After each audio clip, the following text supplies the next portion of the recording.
And so what ends up happening is she ends up running into Michael. Welcome to another episode of The Key Lies Within. Yay! Here I share the inner workings of thoughts and experiences I have or am going through as a form of therapy and a creative outlet for self, as well as discovering those conscious and unconscious happenings in an effort to create awareness. Are you ready? Are you ready? Okay.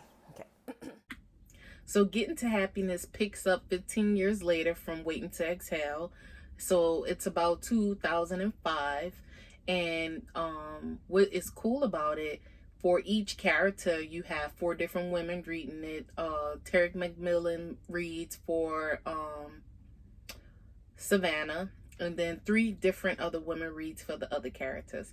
And the cool thing about it is, in those narrations of the book, they actually take on the mannerisms of the characters in the actual movie, which is pretty cool because it gets you more engaged, especially if you love Waiting to Exhale growing up. Or, most of us were actually too young watching that, but it's been cool rewatching as an adult and seeing different things and things like that, and it being such a classic. And so first up, I'm gonna talk about Gloria's character, which was played by Loretta Devine in the actual movie. And so in Waiting to Exhale, she was a single mother. She was still kind of hung up on her ex-husband until she found out that he was gay. And then she has a neighbor that moves in across the street that is a widow, and she ends up connecting with him and start dating him essentially. And then she also owned a hair salon, and she was portrayed to be like the heavier friend, not necessarily less self-esteem, but she was just character to be the heavier woman, and what comes with that, and having struggles with her weight. And but the biggest part of her story was finding love again essentially, and raising a son, and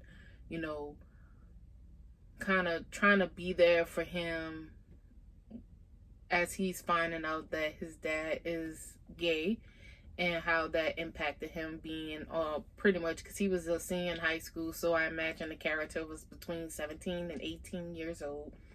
And that's shattering, on top of his daddy not even being present in his life. So it was a big blow. So fast forward 15 years later, so Gloria marries Melvin, which is the neighbor across the street. She marries him. They've been married for a while, and it's their anniversary. Her son is now married, and he has multiple children. He's a police officer, and she still owns the shop. And what happens is her husband ends up getting killed in a drive-by shooting on the day of their anniversary. Talk about heartbreaking. And the way they're described in the book, they're very in love with each other. They're very ideal matches together, and they were really each other's companions. And to happen on the anniversary, on top of that, that was a really tough thing. So you see her grieve throughout the book. You see her grieve and kind of trying to find some new normal after a while, after her husband has been deceased after a while. And then you see her son. He is in love with his wife, but most people don't like her because of the way she acts, and she ends up fooling around with her ex-husband and get wrapped up with him selling drugs. And she had been taking money from her job some type of way, and once the son found out, he was just totally done, and he decided to divorce her and raise his kids by himself and with the help of his mother. And Gloria's character actually brought her husband a boat for the anniversary, which he didn't even get to see. And so her son took the boat, and it was pretty cool at the end to see her go on that boat and kind of choose to live life in her new norm. And that's not forgetting her husband. It's not forgetting what they had and what they built in a relationship, but it was just simply, saying, I love you forever, and I have to continue the best way I can. And she even eventually got her wedding ring changed into a pendant. So it's kind of like, that symbol of him is going to always be with him, her. And in her shop, the guy in the first book who was like he was a hairstylist. He was like her go-to guy. He actually proposed to her for them to become partners, and they became partners. And her dream of having like a spa in her hair salon came to fruition with them partnering up. So it was cool to see, out of loss, she actually gained what she wanted to do, and she could pour into it, knowing that because her husband was actively trying to help her structure things in a way where she could make that dream come true. And it's cool that that was able to come true in kind of memory of him. And so she so that was her big story, right? And then so next is Robin, who is played by Leela. I think it's her last name is pronounced Roshan or something like that. And so 15 years prior, she was dating a married man, and then she had like flings with the guy Michael who worked with her, and then the guy who was doing cocaine or something like that, right? When he showed up at a house and he was throwing the oranges and stuff at her. So, she kind of was dating around, hoping that this man would finally commit to her. But he wasn't going to commit to her because he had already said, I can't do anything that's going to interrupt my children's lives or affect, my life at home, pretty much. And then she had been at some type of firm for a little bit, and doing that, and that was really the big part of her story. And how she was much so the friend who was good timing. She was good timing. She was more of like, I'm trying to see what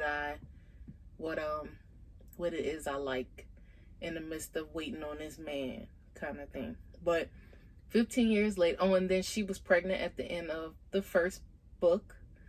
And so 15 years later, now she has a teenage daughter who is named Scarlet, keeping up the themes of the bird names. And so she's a really intelligent girl, and she is really wise beyond her years, and they're pretty close. And so she chooses to raise her alone because the I want to say Leon, whoever was the guy who Leon portrayed in the first movie, he didn't want another child, and he didn't want it to affect his current children. And so he was out the picture, and so she raised him by himself. And he actually was incarcerated in the second book, and then he ended up getting out, and then she ended up seeking him out, and she reconnects with her dad, on her own terms. And then so Robin, she's ready to get married, settle down, because at this point she is the only one who hasn't had a stable relationship. And so she wants that. So she even goes into online dating. Now this is 2005. I know online dating in more recent times there's more conveniences with it, as far as like you have apps like Tinder and different other apps that use other apps to do like verifying identities. Not that you still can't get tricked into thinking the person looks one way or is someone and they're not, but they have some safeguards in place. Like, you know, if you sign up for Tinder, they connect it to your Facebook account. And so while people will go through lengths to make a fake Facebook and connect it to Tinder and things like that, it's a little less likely, because that's just for a person that's really looking for a companion or somebody to hang out with, somebody to have sex with, you know, it's just a little less unlikely to go through those measures. So, you know, she do online dating in 2005, and, you know, she doesn't meet the man. She doesn't know what the man looks like up front. And so she's getting like emotionally attached to him, and like they're falling for each other. And so they decide to meet. And wouldn't you think, it's her ex, her daughter's father, that she ended up linking with, and they've been talking this whole time. Ain't that crazy? I think sometimes people think like that's a sign. Like, if you come back around, that means we should give this thing a try. But sometimes it's not the case. You know, sometimes it could be solidifying, like, you know, this is just a door you are not to open again. Maybe they came up again for certain reasons, but it's not always the reason of getting back together. But sometimes they are. You know, there are plenty of people that are with their partner, has been with their partner for a long time, but they met them when they were younger. It didn't work out. They went their separate ways, and then they crossed paths again. And then they realized, you know, they really, you know, it wasn't that they didn't love each other, you know, the first time around. It was just things that one was doing, or the other, both of them was doing, where they couldn't mesh and become a cohesive unit. You know what I'm saying? And so, you know, she's like, what? You know, she's like, I do this thing, I get so invested, and it's just him. And so she's like, I'm not doing that no more, kind of thing. And, you know, her friends tease her about it, because at this point they're in their 50s, so they're older women. And they're like, girl, you doing that? Girl, I told you it wasn't going to work out, and things like that kind of energy. And so what ends up happening is she ends up running into Michael. And now he is divorced, and he has lost weight. So he looks better. You know, he's more attractive. And then, you know, they reconnect, and they're like, why we gotta wait? We don't have to wait no longer. What we waiting on? And so they get engaged, and they are set out to get married. And so the book ends with them planning a wedding. And then her daughter likes him. You know, there's no problem with that. Everything meshes well. And then in this book, she actually does get laid off. The firm she had been working for, what ended up happening was they was getting bought out, and they had to downsize. And she was one of the many people who had been there a very long time who got the boot and got the severance pay. And you know, that kind of put things into perspective too, you know, thinking about how stressed or how worked up you can get behind these jobs that you put your all into, and you want to be recognized for playing your part into somebody else's business. Because, you know, if you didn't work a certain way, and everybody doesn't work the same way, so you can't, it's not always a replacement for better. You know, it could just be just a replacement for numbers. But, you know, you feel like you give to this person business and making this person business successful, that, you know, you would be treated better. And the way that they treated that, like they didn't allow her to go clean out her own office. They boxed all her stuff up and put it in the box, and was like, look, your stuff is over there, and we got a severance pay that'll be well, where you'll be well taken care of. And sometimes it's not the money, or it's just like, you know, okay, you know, you understand businesses, you know, usually the first hired, the first fired, or the person making the most money, or where, you know, that's where they're going to cut. But it's like, you know, how they take such an insensitive approach to letting you go. And they're the same people that, you know, that praise you and make you feel like they're on your team, or make you feel like their team with you. And when mad day come, it's like they treat you like, you're not anything. And so, she lost a job and she was a shopaholic. And so, that pretty much helped her put things in perspective and be like, I can't spend no more money.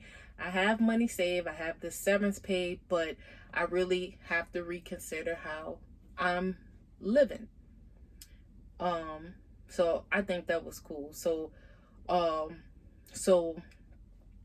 what I say from Gloria, my big takeaway from her story was, you sometimes unfortunately it takes tragic things to happen for us to really be like, I'm gonna take my leap. I'm gonna take my leap, and I'm not gonna be so no. I'm gonna give more opportunity to things that I wouldn't normally feed into, but hey, I'm gonna take the risk kind of vibe, and really stepping up in that way, and really stepping up as a grandmother and helping her son raise his children. I really like that too. And then with Robin's, I like how her character really develops into, wanting more out of a relationship, which I think she always wanted more. It was more shallow picking in a way. You're looking for a man or a mate that has all the metrics, like monetary metrics, have a good job and stuff like that. But you got to consider the other side too. Somebody can be financially stable but not be able to pour into a relationship, have good communication skills. You may not be physically attracted to them, and you got to be realistic about them things. And so, I like how her character gets it together and kind of like, let's go for it, kind of and actually is change, allowing herself to change as things come into her life. The loss of a job, and going forward with this new love. And yeah, I could appreciate that. And then so for Bernadine, now Bernadine's story is the most whoa for me. It is. So her story was like just kind of like down. Her story didn't really have a big pickup from the last book. Her story didn't end on what seemed to be a waiting to exhale note, kind of ending. So you have her husband of so many years cheats on her with his younger secretary. So that knocks out a notch of her, where she is drawn to do like this drastic physical appearance. She burns all his stuff. She, she's doing a lot of irrational reaction to how she feels and how she feels hurt. Burning a car, selling all his stuff for $1, and cutting up all her hair. And so her character, as it develops, she never truly gets the exhale, only in the way of being financially secured with the divorce agreements that end up being settled, her with the custody, her with the house, her with so much money because she was a stay-at-home mom. And then she meets this attorney whose wife is dying of cancer, and they connect after she gets the court part of it finalizes for her divorce, and she connects with them, and they end up it ends up with them becoming intimate, even though he said he didn't want to be intimate with anybody while his wife was still living, because he gave the impression that he didn't want to step on his vows, even though he knew his wife was dying, right? And so fast forward some 15 years later. So at the 15-year mark, 6 years before that, they had divorced. And so they had ended up getting married, and everything was fine until one day she gets this call from his wife. And so, she says, hey, this is such and such wife. I know you don't know him by this name, but he is my husband and he is going by a different name. So he married her under a different name. So he was going by a totally different person. He wasn't actually an attorney. I don't even think that he actually had a job. And when she found this out, and when it came time to divorce him, she was looking through her stuff and he had cleaned her out. He was, he was living off her and scamming her out of her money.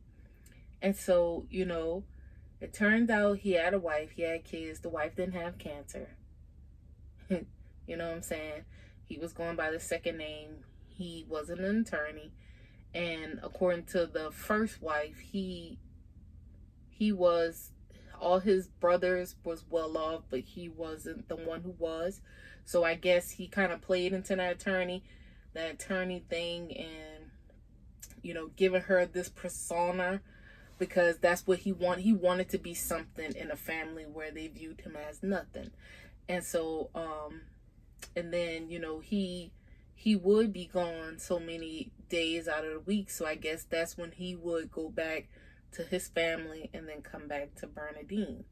And then I want to say his wife and his kids was living somewhere in the South somewhere, I think. So, he was juggling.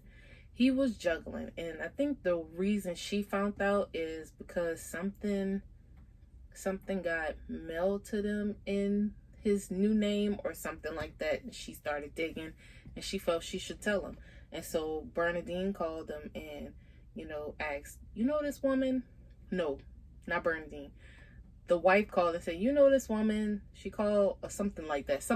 And the other one was on the phone. And then once he lied about it, they said, oh, well, I'm on the phone now. And so they called him in the lie. And then so, once and he ended up serving time for the whole big, what they call when you married two different people, bigotry. Is it bigotry? And so he was serving time. And so, in those years, she felt like, and I'm sure it could have been an add-on of her previous relationship not working. And then the fact that she had been conned in this relationship. And so she ended up not being able to sleep. And she ended up getting hooked on prescription drugs, which I think she got hooked on Ambien and something else. Oh, and Xanax. She got hooked on Ambien and Xanax. And, she hid it for a while. But her first husband ended up having a daughter with the new wife. And, over the years, they had become more cordial to the point where the teenage daughter had a relationship with Bernadine. And so sometimes she'll be at her house and she'll be eavesdropping in her conversations, looking through her stuff, and, going back and telling Scarlett, because her and Scarlett was around the same age. And then, she kind of went into a spiral down. Her children was gone at the time, so she was home alone. She lived alone. And then karma strikes on that first husband, because then that second wife was like, look, I don't want to have anything to do with you or this kid. And so, I met this new man and I'm moving to another country. So she moves to like London or something with the new man, and she just disappears. And so now he's going through what she was going through when he did that to her. And so I think through that, he started to realize how he had done her wrong and what he was going through and how painful that was for him, and how he couldn't connect with his daughter. And he asked his ex-wife to help him, like, kind of keep an eye on her and things like that. And, she did, because at that point they had become really good friends. And so, And then Bernadine had a restaurant she had open, like a cafe, and it was pretty successful. But then I think maybe after all of the second divorce stuff happening, I think she eventually just closed it. And then but she always had an ideal to do catering and culinary based things, so that drive was still in her. And you know, she did something that was very admirable. You know, she knew she had a problem, and she checked herself into a rehab facility to, and then the thing is, she had a mild addiction to it. She wasn't taking it all times of the day. She wanted to take it at a certain window of time. So she still had enough control over it where she can actually make that decision, like, hey, let me do this for myself. Because it did come to the point where I think she had gotten behind a vehicle and she got into a car accident, because I hear that's very common with the Ambien, because it's a sleeping pill. It's going to make you sleepy. But sometimes people end up like sleepwalking and stuff with it, and doing things that they normally wouldn't if they was cognizant. And so I think a few things happened that, you know, she was like, you know, I can't do this like this anymore. She came clean to her friends and her ex-husband, her children. No, she didn't with her children. I think she later told them. But she checked herself into a rehab, and, you know, she got the help that she needed, and she came back out of that thing, you know what I'm saying? And her story really ends with, I think, with her really finding more so of her place in, you know, finding peace with herself, and not necessarily peace within a man. Because sometimes, you know, we can do that when we feel a certain way. We can engulf ourselves in romantic relationships because it feels good. Somebody's paying attention to you.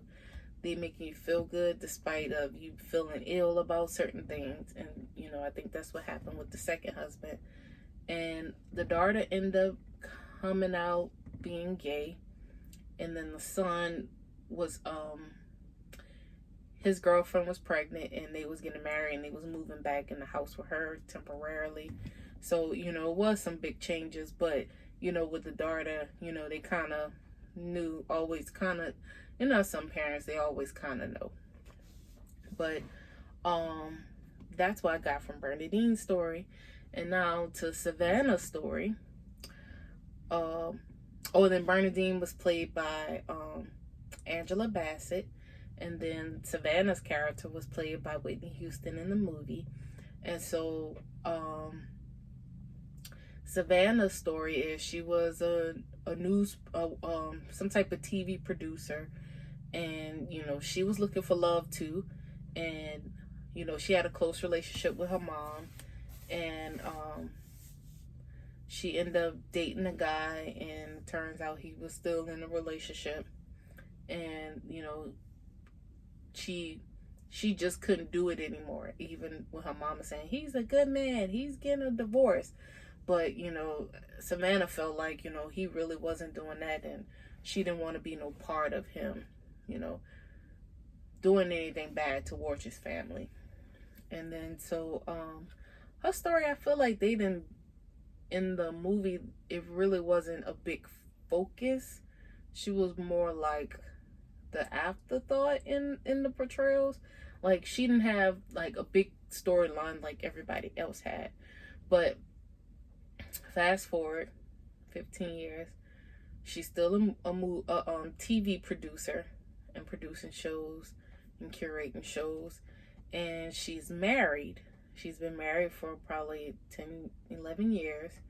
But now she's bored in her marriage, and she not feeling a husband no more, so she get a divorce from him. And then, you know, they remain cordial, and they even, you know, have conversation after, which is seems like it's towards them, you know, kind of rebuilding the friendship out of romance. And then she takes a trip to Paris to kind of reset herself by herself. So, and then um from getting to happy, she is very much portrayed as the person in a family that's well off, because with her sister son, he getting in trouble. They had to scrap money together to get him an airline ticket. Then he goes to jail, and then it's up to Savannah to get the money to bail him out. And then even with her mom is a very traditional mom, as far as being very opinionated about every decision that she's making, the fact that she doesn't come home much, and between a mom and a sister, they talk all your business kind of thing. So if she tell one, they gonna tell the other one for sure. And so from her story, it was really refreshing to see her kind of take the reign and get out there and do something that would reset her life, and kind of shake it up for herself. So my overall conclusion on this sequel is that the first one, Waiting to Exhale, was actually the closing of a chapter, and this Getting to Happiness was the happily ever after. See, from watching the first movie, my understanding was that was the happiness. The end of that was the happiness, but it was only the beginning of the happiness. And that just made me understand that sometimes you have to end things, you have to end chapters, you have to close parts or dealings or friendships or connections or ways of being in order to really emerge into that true happiness, or that true shift into your greatness or your purpose. Sometimes you gotta shed to win, and that's just the reality of it. You just can't hold on to stuff all the time and expect that thing to change like you're changing, because that's just not the reality. It could be with people, it could be with ideals, it could be with jobs. Everything is not going to change with you. While you will want it to change with you, because sometimes jumping into brand new arenas can be pretty scary, and you can, and this definitely a test of how capable you are to yourself, at least initially. First, before anybody, you question how capable you are to dive into this and be successful at this and be what you're telling other people that you can be in this room. So so the message is, you gotta share to change. And that's the big thing that I got out of this. You gotta share to change, and that's a real thing, because change is constant, and it's gonna constantly happen. And if that change can't happen, it's gonna make it happen. Because it's like, look, I'm the only thing that's still gonna be here every day, changing things. So either you're changing your mindset about something, you're changing your relation to somebody. But shedding is shedding leads to blossoming. Just think about a snake, and think about us. Our skin cells die off and we reemerge. Our skin regenerates itself. The old has to go out to bring about a new. So definitely remember that as you are challenged in your relationships, in your ideals, in your endeavors, in your careers. Think about that. What do I need to shed to have a fresh outlook in this scenario? It's just as simple as that. Thanks for tuning in to today's episode. Like always, you can reach me at tklwpodcast@gmail.com if you want to discuss today's episode. Something came up for you with today's episode that you want to give insight about, or receive insight about, or If you're listening through Anchor, you can send me a voice message. And if you're listening to Apple Podcasts, you can leave a review so that other people have access in the algorithm to this podcast and can benefit from this podcast. Always, I thank you for your support and have a blessed day. This is a test. This is a test.